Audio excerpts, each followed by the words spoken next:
Hello everyone, I hope you all are doing well and I wish you all the best कि आपकी जो stock market की journey है वो अच्छी जाए। आप स्टॉक मार्केट से अच्छे पैसे कमाए guys. And thank you so much for watching my YouTube channel videos guys. So yes, अभी बात करेंगे Gem fab alkalies limited company और उसके स्टॉक के बारे में। वैसे ये एक माइक्रो कैप टाइप की कंपनी है, बहुत छोटी कंपनी है, लेकिन अकॉर्डिंग टू मी, मेरे पॉइंट ऑफ व्यू आपके साथ शेयर करूँ, ओपिनियन शेयर करूँ, तो ये कंपनी के अंदर डेफिनेटली पोटेंशियल तो है। तो जो जो स्ट्रॉन्ग पॉइंट्स है, वीक पॉइंट है, सारे मैं शेयर आपके साथ करूँगा गाइस। लेकिन डेफिनेटली आपको एक बारी फोकस में तो ज़रूर रखना चाहिए। अब 2018 अप्रैल महीने के आसपास ये स्टॉक की लिस्टिंग थी अकॉर्डिंग टू BSE SME, और तब तक से लेके कंपनी ने एक मतलब डिसेंट परफॉर्मेंस दिया है। 5 साल का जो रिटर्न है वो 240% से भी ज़्यादा का रिटर्न है, और 1 साल का रिटर्न जो है वो 80% से भी ज़्यादा का रिटर्न है। अपने ऑल टाइम हाई जो है वो करीब 740, मतलब 740 744 समथिंग के आसपास लगाया था। तब से लेके अभी तक मतलब स्टॉक जो है वो करीब मोर देन 15% के डिस्काउंटेड प्राइस पे मिल रहा है। गाइस याद रहे, ये छोटी कंपनी है, तो इसके अंदर जो होता है करेक्शन जब आता है तो थोड़ा बड़ा आता है रेगुलर के, मतलब जैसे होता है ना लार्ज कैप कंपनी है या स्ट्रॉन्ग दूसरी कोई कंपनी है तो उतना मतलब गिरावट नहीं आती है। लेकिन एक बात है कि कंपनी के अंदर डेफिनेटली पोटेंशियल है। अभी 15% के डिस्काउंटेड प्राइस पे मिल रहा है मोर देन। तो डेफिनेटली फोकस करेंगे। उससे पहले चलिए कुछ बेसिक डिटेल्स देखते हैं। करंट प्राइस 596 की है, जो कि आप देख रहे हो। अब कंपनी के जो मैन्युफैक्चरिंग करती है वो inorganic chemicals and PVCO pipes manufacturing करने का काम है। सो बेसिकली ये जो कंपनी है वो केमिकल सेक्टर को बिलोंग करती है। और साथ में कंपनी का मार्केट कैपिटलाइजेशन आप देख सकते हो, 848 करोड़ रुपए का मार्केट कैपिटलाइजेशन है। करंट प्राइस 596 रुपये, 52 वीक हाई जो है वो 744 रुपये है, 52 वीक लो 304 रुपये के आसपास है। डिविडेंड यील्ड 0.20% है। फेस वैल्यू 10 की है। ROE 7.93% है। बुक वैल्यू 276 है।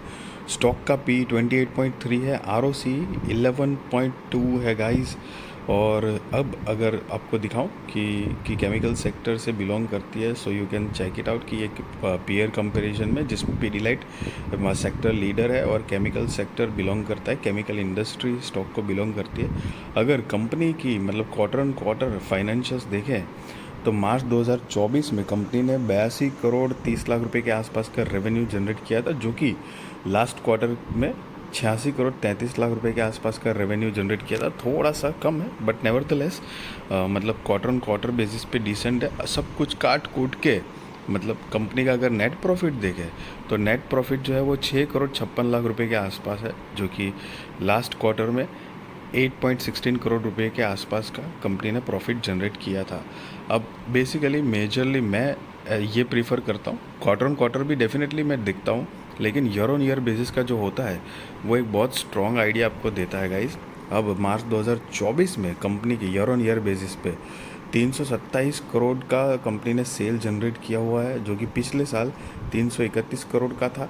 अब सब कुछ काट कूट के अगर आप देखोगे तो कंपनी का नेट प्रॉफिट की बात करें, सो नेट प्रॉफिट यहाँ पर अगर आप देखोगे तो 2024 में 30 करोड़ रुपए के आसपास का है, जो कि पिछले साल 66 करोड़ रुपए के आसपास का नेट प्रॉफिट जनरेट किया था। अब गाइज यहाँ पर सबसे पोटेंशियल बात आपको जो नोटिस करनी चाहिए, मैं एक बारी वापस आपको दिखा देता हूँ कि आप लेफ़्ट टू राइट अगर गौर से देखेंगे तो कंपनी जो है वो 2013 से लेके अभी तक जो परफॉर्मेंस कर रही है, तो सेल्स जो है वो इतनी छोटी कंपनी होने के साथ साथ भी मतलब उसका जो रेगुलर डिसेंट तरीके से सेल्स ग्रोथ बढ़ा रही है। तो डेफिनेटली कंपनी की जो इंटेंशन, मैनेजमेंट की इंटेंशन है वो डेफिनेटली बहुत स्ट्रांग है। कोई ऐसे ही चिल चालू जो होता है ना, कभी ये कभी वो सेल्स आ रहा है, कुछ ढंग से मैनेज नहीं कर पा, आप देख सकते हो लगातार एक डिसेंट वे में ग्रोथ कर रहा है। मतलब कहाँ मार्च 2013 में सिर्फ 10 करोड़ का सेल था, जो कि अप डाउन होके आज की तारीख में 327 करोड़ का सेल कंपनी जनरेट कर रही है। और साथ में द मोस्ट इम्पॉर्टेंट पॉइंट, सब कुछ काट कूट के अगर नेट प्रॉफिट की बात करें तो आप गौर से देख सकते हो कंपनी लगातार लॉस जैसी कंडीशन में थी।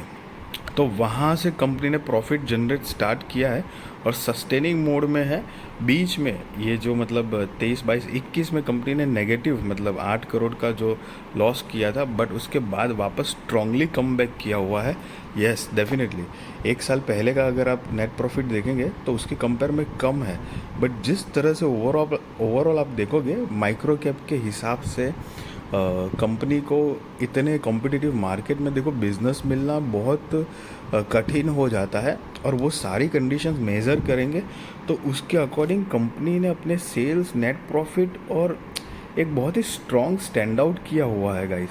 पहले तो नेगेटिव से कंपनी प्रॉफिटेबल हुई है, अब बीच में एक बारी वापस लॉस हुआ लेकिन उसको कवर करके बढ़िया सा वापस प्रॉफिट जनरेट कर रही है। So these are very strong point. अगर उसके साथ अगर कंपनी की मतलब दूसरी चीज़ों पे अगर फोकस करें तो रिजर्व्स जो है वो रिजर्व्स भी आप देख सकते हो।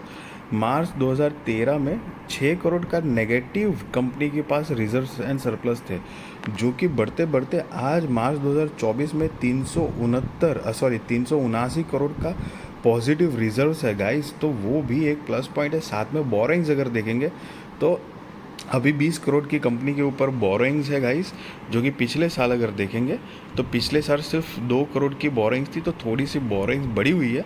जिसमें से लॉन्ग टर्म बोरिंग अगर देखेंगे तो वो 16 करोड़ रुपए के आसपास है, शॉर्ट टर्म बोरिंग 1 करोड़ रुपए के आसपास है, और बाकी अदर जो है वो छोटा मोटा लीज लायबिलिटीज़ है कंपनी के ऊपर। और टोटल असेट जो है वो टोटल असेट भी ग्रोइंग मोड में है, जो कि अभी करंट में मार्च 2024 के हिसाब से 498 करोड़ की कंपनी के पास टोटल असेट है गाइस। अब अगर कंपनी का मतलब आई मीन प्रमोटर्स होल्डिंग देखेंगे, the outstanding guys, outstanding, really impressive है। मार्च 2024 के हिसाब से प्रमोटर 72.88% का स्टेक है, FII 0.35% है, DII नहीं के बराबर है 0.07% है, गवर्नमेंट जो है वो 0.03% है, और पब्लिक जो है वो 26.65% है।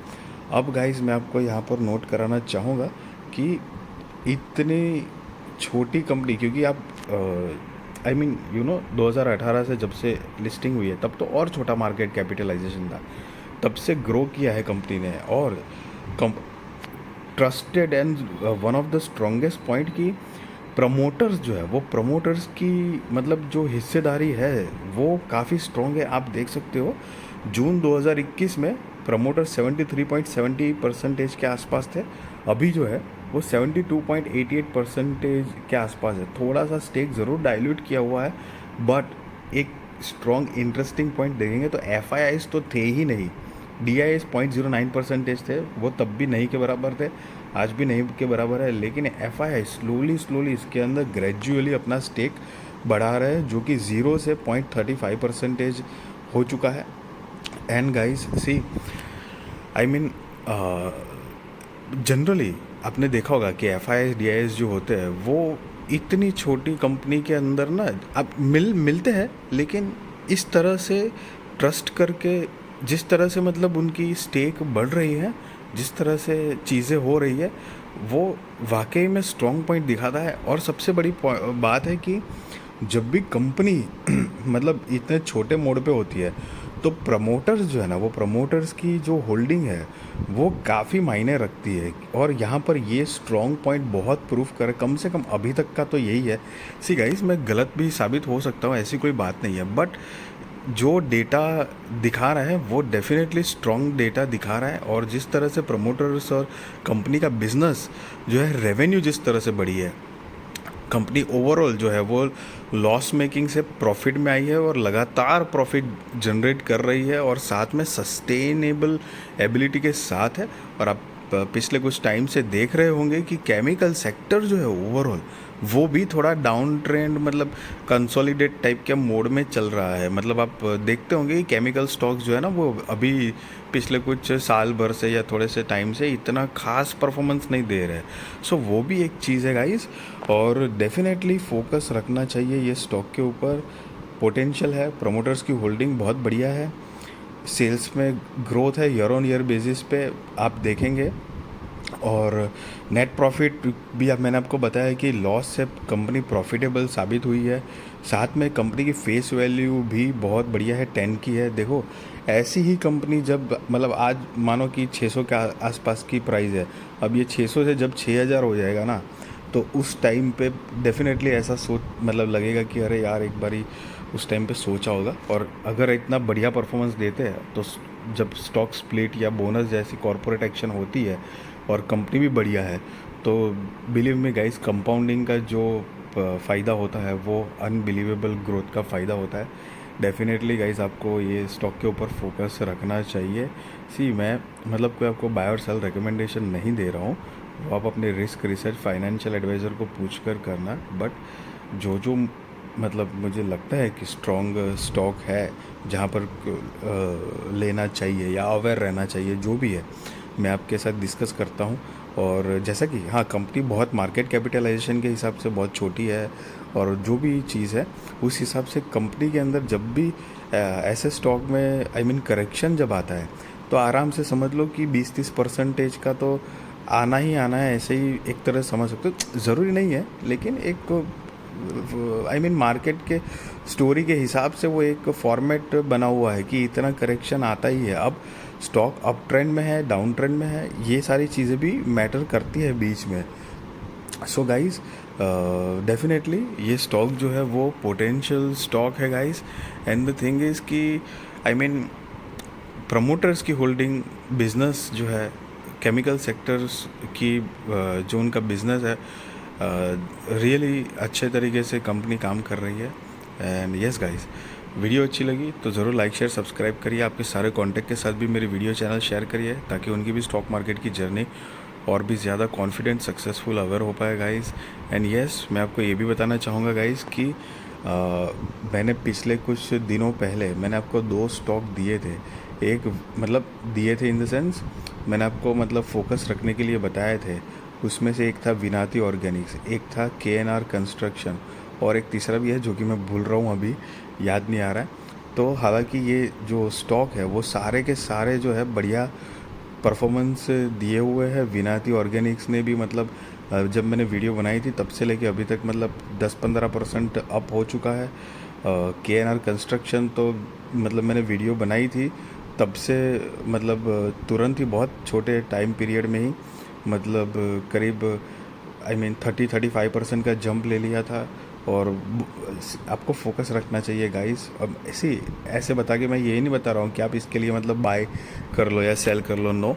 बट द थिंग इज़ कि मैं आपके साथ ये पॉइंट्स शेयर करता हूँ इसलिए कि आपको आइडिया है कि जब हम ये सोचते हैं कि अच्छे स्टॉक भी हो, सस्ते भी हो, थोड़े ये भी हो और ग्रोथ के चांसेस भी हो, ये वो, तो इस तरह की चीज़ें आपको दिखती है अगर कंपनी के अंदर, तो आपको फोकस रखना चाहिए। ऑन दैट कॉन्टेक्स्ट मैं आपके साथ शेयर कर रहा हूँ। मैं ये नहीं बताना चाहता कि देखिए मैंने सजेस्ट नहीं, मैंने मतलब आपको बताया फोकस रखने के लिए और ये स्टॉक देखो ओहो हो इसके ऊपर से इतना बढ़ गया चढ़ गया। No, it is not about that.